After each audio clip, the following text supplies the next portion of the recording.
Ini nadaratul rahmani sawma bimakna al-imsak, menahan. Nah, sekarang saya tanya, lebih enak mendorong apa nahan? Dorong. Lebih berat dorong apa nahan? Nahan. Maka begitu besarnya, begitu ekstranya kita di dalam menahan diri. Ini baru makna saum, baru makna saum puasa. Lah kemudian direduksi atau kemudian disempitkan dalam makna syariat dalam berpuasa, maka yaitu adalah al-imsaku 'anil muftirati ay al-aklu wasyurbu wal jima', yaitu menahan diri dari makan, minum, kemudian berkumpul dengan istri. Jadi jangan disangka mengumpul dengan istri membatalkan batal. Sabar dulu. Kenapa puasa itu harus menahan makan, minum, dan berkumpul? Karena itulah kenikmatan dunia yang harus kita tinggalkan sementara. Orang kalau mau makan senang gak Pak? Yuk takbir yuk, mau gak? Mau. Yuk makan atau kopi yuk, langsung semangat. Karena itu adalah kenikmatan. Maka di hari ini atau di bulan suci Ramadan, kita lagi belajar untuk mengurangi kenikmatan itu dalam rangka tadabbur nafs. Apa? Melatih jiwa kita untuk merasakan bagaimana menjadi orang kaya. Kita ini lagi kaya, buktinya nggak makan, nggak minum. Kira-kira orang kaya makan apa, minum nggak? Enggak butuh makan, nggak butuh minum. Berarti orang yang kelaparan orang kaya enggak? Dalam arti kaya dari sebuah kebutuhan. Allah itu maha apa? Al-Ghani, maha kaya segalanya. Gak butuh makan, gak butuh minum, gak butuh tidur. Nah saat ini kita lagi belajar tajalliyatnya Allah untuk tidak butuh makan dan tidak butuh minum. Berarti kita ini Al-Ghani pada hari ini puasa. Oleh karena itu para jemaah, mari kita kuatkan untuk menahan dari hal-hal yang membatalkan puasa. Oke, sebelum ke sana, saya sedikit mereview tentang rukun puasa. Rukun puasa itu diantaranya adalah niat. Ini harus dilakukan pada malam hari. Kalau sholat, niatnya kapan Pak? Pas sholat. Berarti apa? Berbarengan dengan pekerjaan. Lah puasa, niatnya pas subuh apa malam? Inilah istimewanya puasa. Nah makanya kalau malamnya lupa, saya nggak puasanya. Enggak. Jadi adanya tarawih berjamaah itu untuk litamrinil ibadah, melatih ibadah, dan juga untuk litadzkir niat, mengingatkan niat besok mau puasa. Tuh. Jadi jangan dianggap sepele ya. Karena di dalam kitab Nihayat Husain di sana dijelaskan niat itu adalah tamyizul adat wal ibadah, yang membedakan antara kebiasaan dengan ibadah.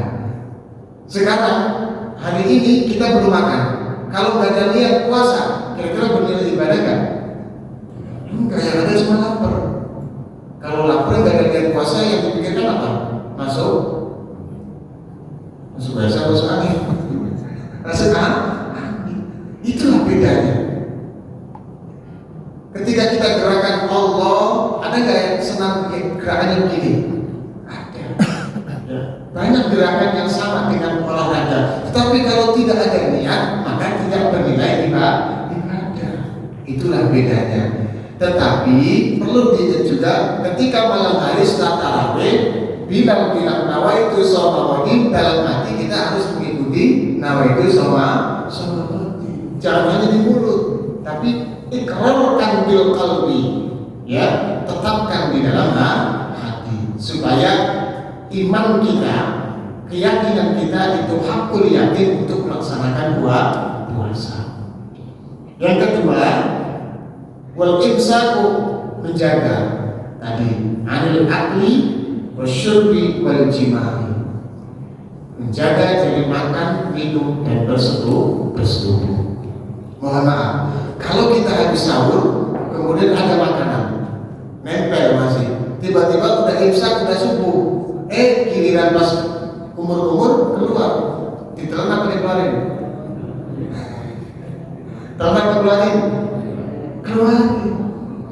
Boleh nggak ketika sudah melewati subuh kita gosok gigi?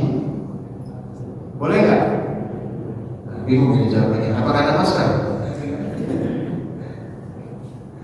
Boleh selagi mampu dikeluarkan, tidak ada niatan untuk menelan. Sisa makanan pun ketika nempel lagi sholat misalkan, ya, bukan ada sisa makanan ini. Mungkin karena makannya santai sahurnya, ya, jadi masih nyangkut. Keluarkan. Ya, berkumur-kumur pun jangan berlebihan. Ya, kira-kira kita bisa mengeluarkan istinsyak dan madmadur itu, berkumur dan air ke hidung itu. Ya. Jadi semuanya itu tidak berlebihan. Selama kita masih mampu untuk tidak berlebihan dan tidak ada niatan untuk mawasal lagi jauh memasukkan sesuatu kepada mulut kita untuk dirasakan ke perut, maka tidak membatalkan puasa.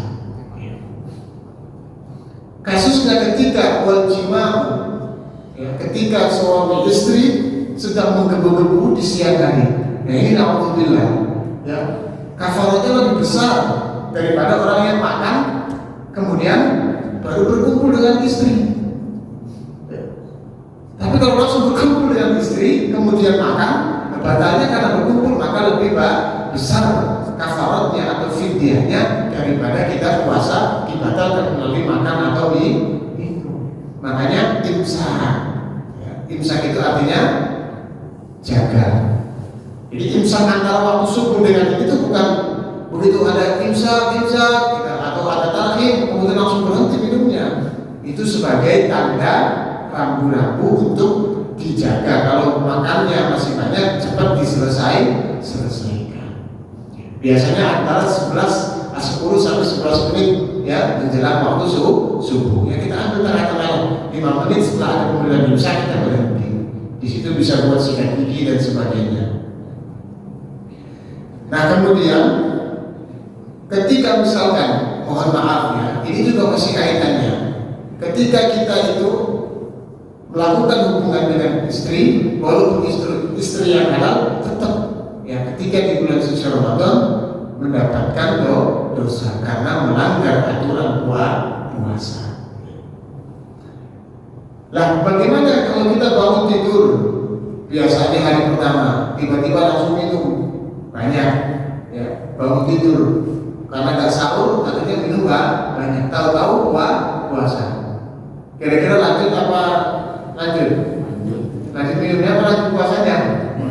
Rezeki. Lanjut puasanya. Kalau betul-betul lupa. Apa dasarnya? Dari Imam Bukhari dan Muslim, man nasiya wa huwa shaimun fa akala aw shariba falyutimma shaumahu fa innama at'amahu Allahu wa saqahu. Jadi kalau orang yang betul-betul lupa kemudian tiba-tiba dia makan atau minum, itu hakikatnya at'amahullah, Allah lagi ngasih makan buat kita, Allah lagi wasaqahu, ngasih minum buat kita. Tapi benar-benar lupa, bukan pura-pura.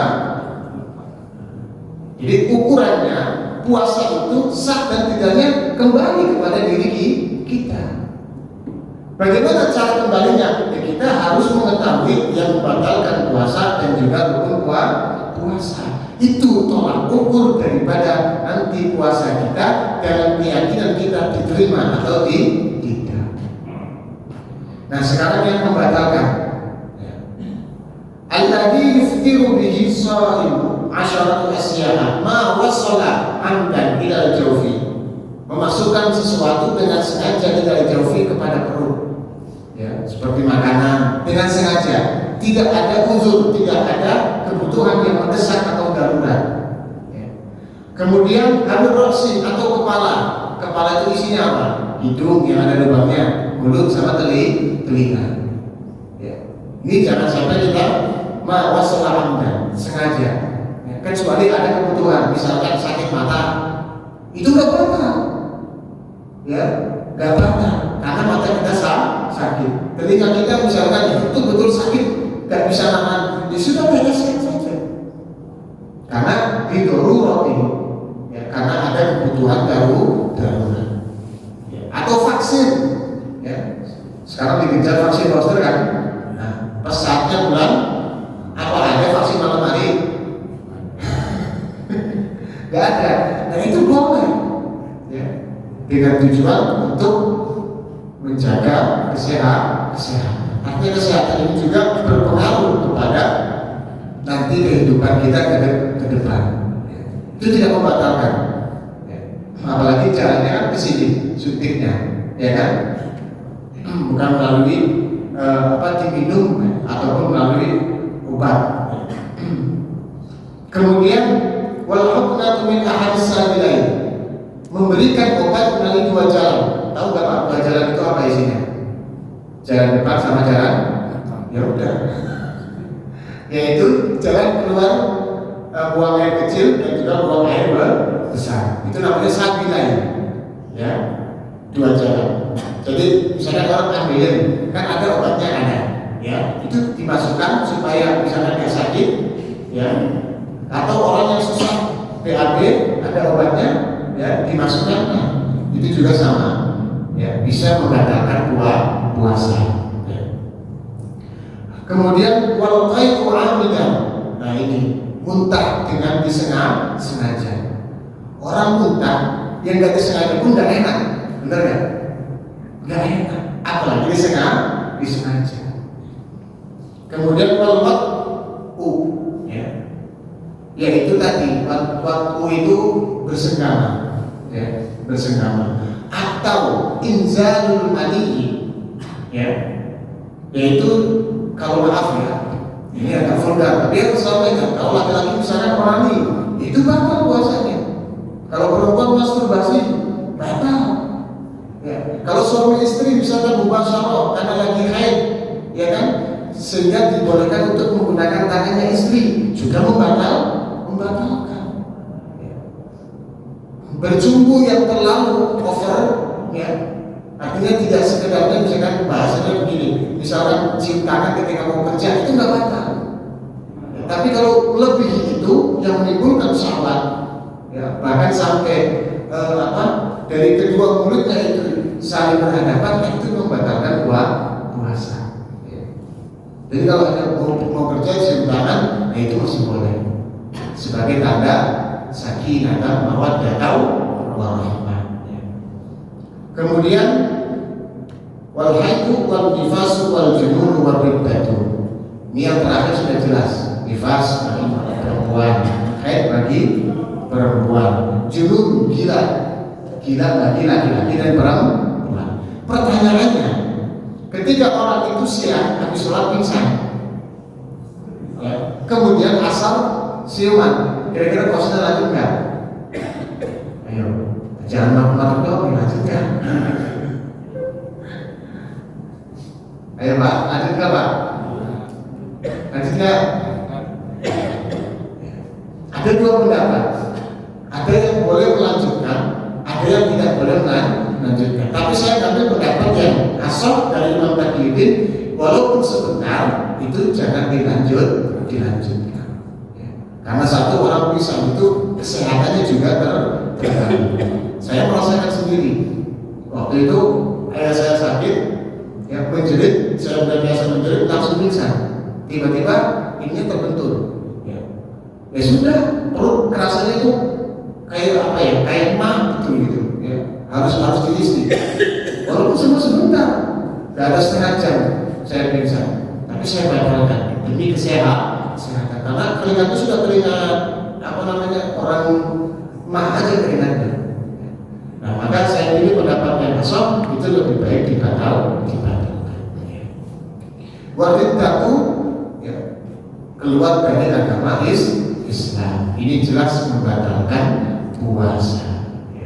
Nah, kemudian syariat puasa sendiri itu dalam kitab Tarikhul Islam muncul disyariatkan pada tahun kedua Hijriah. Ya, di dalam tafsir juga disebutkan tahun kedua Hijriah Nabi Muhammad SAW. Apa hikmah terbesar dari puasa? Satu, hikmahnya adalah kita belajar sebagaimana tajallian Allah, yaitu Al-Ghani, zat yang maha kaya. Kedua, orang puasa itu mahjubun, hijabnya itu maftuhun, dibuka. Orang puasa itu hijabnya dibuka. Buktinya apa? Banyak hadis-hadis ketika mau datang puasa, idza jaa Ramadan futihat abwaabus sama, futihat abwaabur rahmah, futihat abwaabul jannah, dibuka pintu surga, dibuka pintu apa lagi tadi? Rahmat, pintu rizki, pintu kamar, pintu rumah, dibuka. Berarti mahjubnya, hijabnya itu dibuka ketika orang berpuasa. Apa contohnya? Contoh jelasnya ketika Nabi Musa pengen bertemu dengan Allah. Wa kallamallahu Musa taklima. Nah, kalian ini apa artinya? Nah, itu pokoknya. Ketika Nabi Musa ingin bicara dengan Allah, Nabi Musa melakukan puasa selama 40 hari. Kita baru berapa hari? Kalau full berapa hari? 30. Kalau 40 hari tambah apa berarti? Puasa satu. Pokoknya puasa itu intinya adalah hikmah terbesarnya membuka hijab kita dengan Allah. Nah, kalau menurut saya silakan lakukan. Karena kalau nggak ada eksperimennya nggak akan bisa percaya. Nah, disinilah letaknya ketika kita tahu, baru namanya dalam tauhid ilmu yakin, baru tahu. Ketika sudah menjalankan baru hakul yakin. Ketika sudah merasakan nikmatnya puasa, haqiqatul yakin. Itu akan terus seperti itu. Dalam konsep-konsep pengetahuan agama pasti akan berputar tiga keyakinan itu di dalam keimanan kita. Baru tahu, oh itu, baru yakin, hakul yakin, haqiqatul yakin. Tergantung dari keimanan kita. Artinya tergantung dari kekuatan kita di dalam memahami itu. Itu hikmah terbesarnya, membuka hijab kita dengan Allah Subhanahu wa Ta'ala. Dan juga ayat yang berada di dalam syariat puasa, di tengahnya ada ayat tentang kedekatan kita dengan Allah. Maka falyastajibu li wal yu'minu bi la'allahum yarshudun. Ya Allah cuma 3, isinya banyak. Apa intinya? Intinya adalah falyastajibu li, kita akan mampu diijabahi oleh Allah Subhanahu wa Ta'ala. Wal yu'minu bi, maka diri kita akan menjadi orang yang beriman dengan cara bagaimana? La'allahum yarshudun, dalam tafsirnya ayyahtadun, kita terus dibimbing oleh Allah Subhanahu wa Ta'ala. Maka puasa yang betul-betul akan mendapatkan kenikmatan dalam dirinya, tidak ada niat sedikit pun untuk melakukan kemaksiatan, tidak ada niat sedikit pun untuk melakukan kerusakan. Yang ada adalah terus melakukan kebaikan. Itu hikmah terbesar dari puasa. Karena begitu setiap puasa kita merasakan satu hal yang memang dirasakan oleh orang-orang yang menderita, sedangkan kita masih mendapatkan nikmat dari Allah Subhanahu wa Ta'ala. Para jamaah, para hadirin, mudah-mudahan kajian ini sangat bermanfaat. Insya Allah tiap hari temanya berbeda, ya sambil menunggu ngantuk, ya.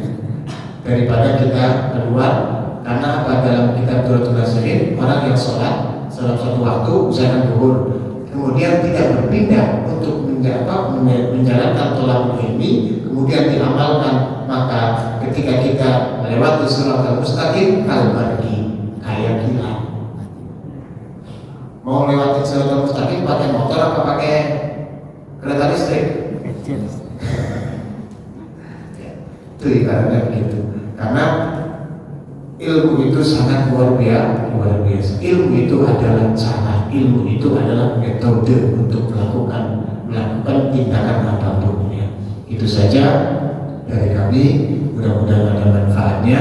Sekali lagi semuanya kita dalam tahap untuk proses belajar memperbaiki diri masing-masing, muhasabatun nafas, dan juga kita dikuatkan ibadah puasanya sampai selesai, sampai tuntas dan bertemu yaumul id, yaitu Idul Fitri. Terima kasih. Ihdinas siratal mustaqim. Assalamualaikum warahmatullahi wabarakatuh.